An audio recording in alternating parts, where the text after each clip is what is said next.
اللهم صل على سيدنا ومولانا محمد.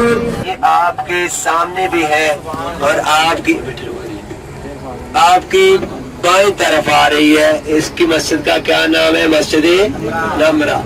یہاں حج کے دن جو خطبہ پڑھا جاتا ہے، یہ پل اس جگہ آپ ادھر سے آپ گزریں گے تو آپ عرفات کی وادی میں داخل ہوں گے. جب اس پل کو کراس کر کے اب ہم کہاں گئے؟ مزدلفہ کی وادی میں.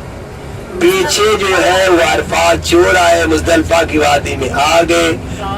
بورڈ آپ نے پیچھے پڑھ لیے. اللہ کرے سب کٹھے رہے، انشاءاللہ کٹھے رہیں گے.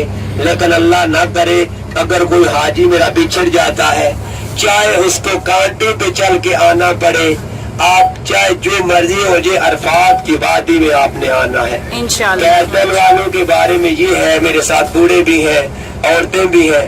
اگر کوئی پیدل آنا چاہے گا تو اس کے لیے یہ ہے، مجھے بتائے گا، میں اس کو صرف یہ بتاؤں گا فلاں جگہ، چاہے وہ راستے میں بھول جائے، چاہے کس جگہ بھی ہے. اگر بعد میں مجھے کال کرے تو میں خود نہیں پہنچ سکوں گا، اس لیے باقی حاجیوں کو میں نہیں چھوڑ سکتا. لیکن وہ کارڈ اس کے پاس ہوگا، کڑا اس کے پاس ہوگا، وہ اپنے کیمپ میں جو بھی ہمارا کیمپ میں ملے گا وہ عرفات کی وادی میں، امنا کی وادی میں آ جائے گا. ابھی آپ جو ہے اس جگہ پہ ہیں جس کو مزدلفہ کا نام دیا جاتا ہے. یہ مزدلفہ وہ وادی ہے جہاں اما حوا ہر جگہ میں نے کہا آپ کو یہاں یہ پڑھو، یہاں یہ پڑھو. منا میں بھی آپ نے نمازیں تو ہر جگہ پڑھنی ہے. عرفات میں ذکر، اذکار، مناجات، رو رو کر دعائیں کرو. اور یہ حکم ہے سنگتوں والے جو ہے سائڈ پہ ہو کر تنہائی میں بیٹھ کر دونوں جیسے بابا آدم اور اما حوا کی ادا تھی اس ادا کو زندہ کریں گے.